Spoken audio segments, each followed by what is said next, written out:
80%를 얘기를 해요. 유리 온실 같은 경우 여기 정도면 아마 한 80% 내외일 거예요. 아주 좋은 유리, AR 코팅 되어 있는 거 쓰고 막 그럼 85%까지 들어온다고 해요. 근데 그럴 일이 거의 없거든요. 그 다음에 PO 필름 같은 경우 쓰게 되면은 한 65에서 70%. PO 필름. 근데 PO 필름은 1년치가 얼마가 들어와요? 광투화율이 80% 초반대가 들어와요. 30% 3년 지나면 몇 퍼센트일까요?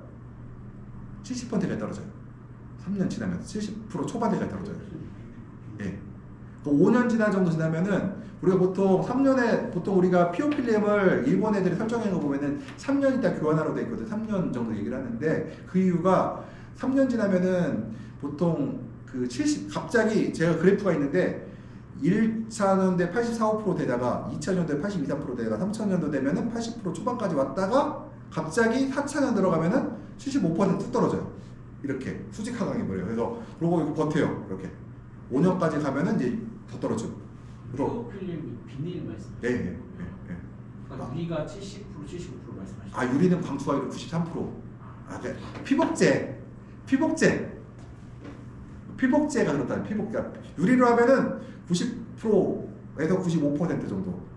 내가 AR 코팅하면 95%까지 가요. 보통 92, 3%고 PO 필름 같은 경우가 초반에 사용하면 83%에서 85% 가요. 그러니까 0.01짜리는 85% 정도 가고 0.015짜리는 한 82, 3%까지 가요. 근데 시간이 3년까지는 잘 버티는데 3년이 넘어가면 뚝 떨어진다는 얘기예요. 이것들이요. 보통 3년 주기로 가는 걸 권장을 해요. 그러니까 왜 그걸 권장을 하냐면은 생산량이 얘기를 했죠. 보통 우리가 겨울철 나는 거기 때문에 보통 82, 3%에서 75% 떨어지면 광추가 6%, 7% 떨어지잖아요. 생산성이 얼마큼 떨어져요? 그냥 기본 6% 5% 까먹는다고 치면은 내가 순수익에서 5%가 아니에요. 내가 매출에서 5%잖아요. 그러면은 사실은 비닐 가는 게 낫다는 거예요. 비닐 가는 게 어차피 2년 더 쓸 거잖아요. 계산해보면 낫다는 거예요. 보통 그래서 3년이 또 가르라고 하는데 보통 증산에서 우리가 한 60% 쓰고 광합성은 2에서 7% 정도를 우리가 사용하고 있다 생각하시면 될 것 같고요. 그러니까 광합성이라는 에너지는 별로 안 돼요. 그 다음에 이제 시설로 늘어오면 광량은 감소하게 되는데요. 광의 입생하기에 의해서 시설의 골조및 장치의 그늘이 생긴다. 그럼 여기서 내가 온실을 비닐에 이제 각도를 지을 때요. 이제 충청도 부여하고요. 전주하고 지붕의 각도를 똑같이 놓을까요? 다르게 놓을까요? 똑같이 놓을까요? 다르게 놓을까요? 똑같이 놔요. 왜 그럴까요? 그냥 같다고 봐요. 야, 이거 한국에서 뭐 이 정도. 제가 오차범위 크게 든댔잖아요. 아까 UV가 에너지가 몇 프로 들어온다고 했어요? 3, 4% 들어온다 했죠. 근데 우리가 뭐예요? 무시해버리잖아요. 그래서 무시해요. 근데 입사각을 무시해버리는데 네덜란드하고 여기 전주 지역하고는 어때요? 김해지 어때요? 이거는 각도가 달라야겠죠. 이건 달라야 돼요. 이거는 이 각도가 달라야죠. 우리하고 적도하고는 어떻게 돼요? 또 달라야 되겠죠. 또 달라야 돼요. 이거는 그러니까 달라져야 된다. 그래서 입사각에 따라서 달라진다. 근데 우리나라 사람이 한국에 짓는 옷을 갖다가 키르기스탄이나 카자흐스탄, 알마티에다 짓는데 걔네가 우리보다 위도가 한 10도 이상 높거든요. 근데 우리가 똑같은 옷을 갖다 줬어요. 똑같은 구조로 설계를 했어요. 그러면은 네덜란드나 터키 애들은 입사각을 다르게 옷을 설계를 했어요. 그러면은 우리가 네덜란드, 그러니까 여기 각 땅에서 터키 애들하고 우리하고 비교했을 때 같은 자재로 똑같이 지으면은 누가 광투화율이 좋아요? 터키 애들이 당연히 좋겠죠. 지붕의 입사각을 다르게 했으니까. 근데 우리나라는 온실업체들이 이거를 한국 걸 그대로 갖고 하고 터키 애들은 다르게 갖고 들어가요. 그래서 기본적으로 온실이라는 거는 입사각에 따라서 차이가 크거든요. 그래서 이거를 혹시라도 이런 것들을 알게 되면은 우리나라는 같아요. 그냥 왜냐면은 그 정도 차이가 우리나라가 그렇게 큰 나라가 아니잖아요. 그래서 예를 들어 우리 개마고원에 농사 짓는다고 달라져야 되겠지만 전주나 부여나 여기 뭐 그게 그거죠. 그게 그리고 그다음 이 피복제에 맺힌 이스라엘 광투활이 낮아진다. 이건 뭐냐면은 우리가 이제 PO 필름을 쓸 때 3년을 권장하는 이유 중에 하나가 바로 또 여기 있어요. 3년이 지나가면은 무적 기능이 떨어져요. 그러니까 워터 필름이라고 하거든요. 물이 이렇게 해서 표면에 이렇게 넓게 번져요. 그러면은 광투화율이 유리만큼 좋아져요. 비닐도. 근데 이게 물방울에 맺혀버리면은 광투화율이 아까 PO 필름이 2%, 3년 지난 80% 초반이라 했잖아요. 물방울에 맺히는 순간 어떻게 될까요? 광투화율이 60% 떨어져요. 물방울 맺히는 순간에. 그러면은 이 물방울이 언제까지 되느냐? 보통 단동호실 같은 데 보면은 겨울철에 막 비닐 안 간 사람들은 11시까지 막 물방울이 이렇게 맺혀 있거든요. 그러면은 오전 11시까지 광은 없는 거죠. 200W 이하로 떨어지면 뭐 거의 뭐 제가 100W 이하에 떨어지잖아요. 그러면 별로 의미가 없다고 했잖아요. 별로 없어요. 그럼 내부 광량이 200W인데 비닐에서 30% 먹고 물방울을 먹고 나면 내부로 들어온 거는 100W 이하로 들어와 버리잖아요. 실제 의미가 없어져 버리죠. 또 이 물방울의 맺힘 정도가 이제 광투에 낮아지는데 이 무적기능한 건 뭐냐면은 물방울을 얇게 피는 기능이에요. 그러니까 결로는 생기는데 결로가 얇게 펴져야 된다. 그러면은 워터필름에서 광투화율이 더 좋아진다. 유리만큼. 그 다음에 피복제 우리가 이물질이라고 했잖아요. 우리나라는 그 저기 소나무가 많기 때문에 그 송화가루 같은 것들이 많이 묻힐 수가 있다고 말씀드렸고, 그래서 비닐에 대한 세척이 좀 필요해요. 그래서 일부 이제 좀 여유가 되시면은 한번 내가 피오필름을 사용하더라도 주기적으로 예를 들어서 한번 여름 그러니까 봄 되고 여름 장마철 지나고 나서 이제 그 내가 예를 들어서 겨울 나기 전에 10월달 11월달에 한번 닦아주는 것도 필요하겠다. 이런 것도 한번 닦아주고 겨울 나는 것도. 왜냐면은 사실 4월부터 9월 초까지는 광이 너무 많은 게 문제잖아요. 그러니까 별로 의미가 없는데 이제 겨울 나기 전에는 세척도 필요하다. 그래서 그 다음에 시설이 높으면 산란이 되고 골조에는 큰혈이 흐려진다고 하는데요. 우리가 시설이 높아야 되는 이유 중에 하나가 산란광 비율이에요. 그러니까 층고가 낮을수록 산란광 비율이 떨어진다 이거죠. 그러면은 우리 광물질을 볼게요. 피복제 O형, 내부 커튼에 38%, 골조에서 2%, 유인줄 3%. 그러니까 제일 큰 게 뭐예요? 앞에 거죠. 우리 피복제죠. 피복제. 골조 2%. 지금 골조는요. 갈수록 줄어들고 있어요. 이게 옛날에 3, 4%였다가 계속 줄어요. 이 골조 비율이 제일 높았던 하수가 어떤 걸까요? 지금 여기는 없는데 지나다 보면요 1-, 그러니까 와일스판형 호실들이 있어요. HB으로 짓고 막 보셨죠? 그 온실들에서는 지금 경제성이 없다고 해요. 우리가 그 온실에 농사 지면은 우리가 망한다고 하거든요. 그래서 그 온실을 사면 어떻게 하냐면은 그 얘기를 합니다.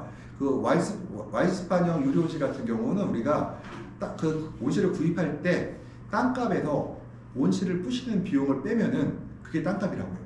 온실 비용은 뭐다? 마이너스다. 그런 온실들은. 왜냐? 수익이 나지 않는 온실은 뭐예요? 쓰레기잖아요. 그러니까 골조율이 높아요. 그런 것들은. 지금 온실들은 어때요?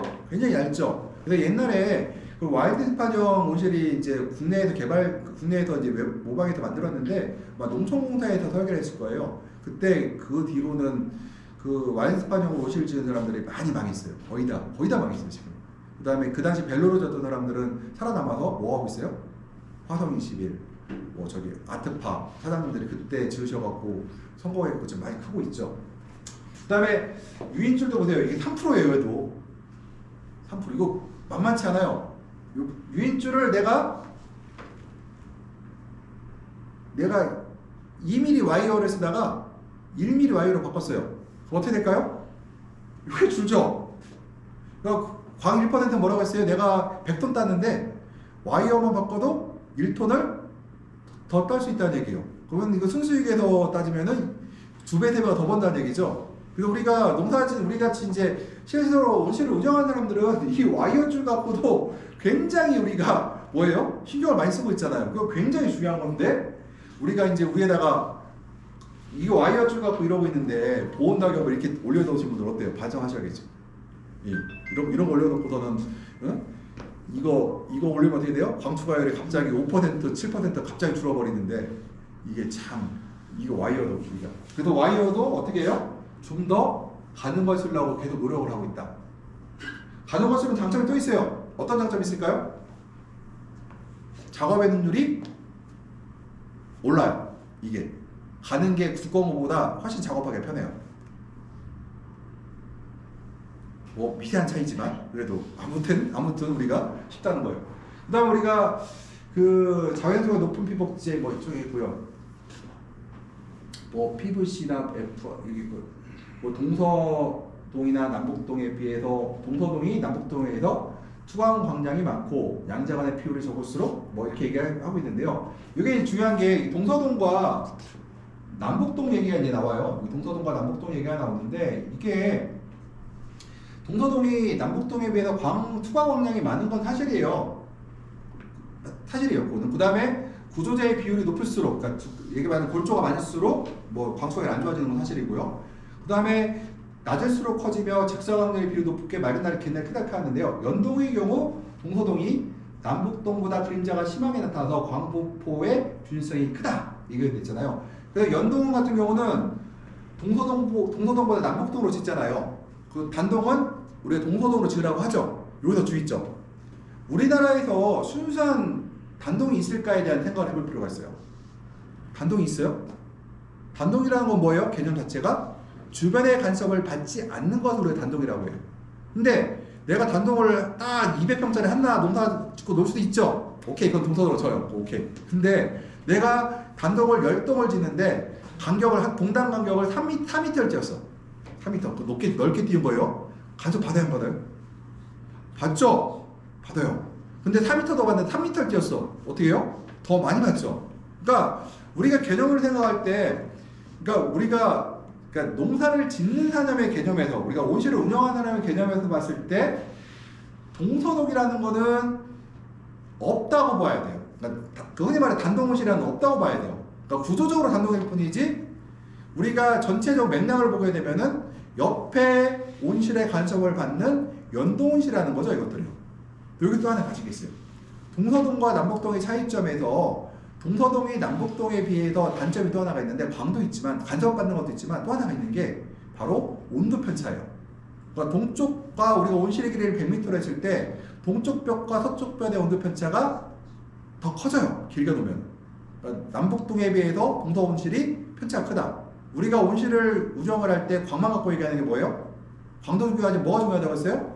온실의 온도 편차를 어떻게 하면 줄일까에 대한 고민을 많이 하고 있는데, 남북동으로 된 동서동으로 된 순간에 해가 동쪽에 뜨고 서쪽으로 지기 때문에 동서동의 온도 편차가 크게 발생한다는 것들이 이것들이에요. 우리가 이제 수량이 감소하는 이유 중에서 볼게요. 이게 이제 이게 보면은 이제 옛날 제가 아니고 저희 아저씨는 저보다 2살 누님인데 2010년생들이죠. 지금 나이가 많이 먹었는데 이제 50 중반이신데 볼게요. 나무를 갖고서는 가까이 놓으니까 그림자가 어때요? 진하죠. 높게 놓으니까 어때요? 연하죠. 이 연하다는 얘기는 뭐예요? 이게 산란이 됐다는 얘기예요. 뭐냐면은 산란이라고 보면 반사되는 빛을 산란이, 그러니까 각도가 꺾이는 빛을 산란이라고 하거든요. 그러면은 내가 이 물건을 때리고 그냥 가는 것이 아니라 이렇게 나간 다음에 다시 튕겨서 안으로 들어와요. 광은 뭐라고 했어요? 직진선도 있지만 굴절선도 있다고 했죠. 그래서 직진과 굴절이 동시에 일어나는데, 바로 직진에 의해서 영향을 주는 것은 가까울 때 온실 재배하는 공간과 구조물의 간격이 그 거리가 가까우게 되면은 직진선의 영향을 많이 받게 되고요. 이 멀어질수록 굴절성의 영향을 더 크게 받게 돼요. 그러니까 온실의 직도가 높아지게 되면은 낮은 온실에 비해서 직달광을 덜 받는다 생각하시면 될 것 같다. 그림자가 넓게 커진다는 것, 넓게 연하게 커진다는 것들이에요. 그래서 우리가 이제 산란광이라는 것을 볼게요. 산란이라는 것은 빛이 들어오기 시작해요. 우리가 빛이 꺾이는 것을 뭐라고 했어요? 산란이라고 했죠. 그러면 여기서 보면은 빛이 들어와서 이렇게 들어서 반사가 되고, 얘는 뭐예요? 직달이에요, 산달이에요? 산란이죠. 구조물에 맞고 얘도 산란이에요. 근데 이 간격이 좁다는 얘기는 뭐냐면 직달의 영향이 더 크다. 빛이 얘는 이렇게 꺾일 때 어떻게 퍼져요? 이렇게 퍼지겠죠. 이렇게 넓게 나온다. 이렇게 꺾여서 이렇게 넓게 들어와요. 얘는 어떻게 돼요? 꺾어서 좁게 들어오겠죠. 그래서 이게 거리가 가까울수록 좁게 직달광에 가까워지고, 꺾이면서 거리가 멀수록 산란의 비율이 높아진다. 아까 산란 얘기를 할 때 뭐라고 했어요?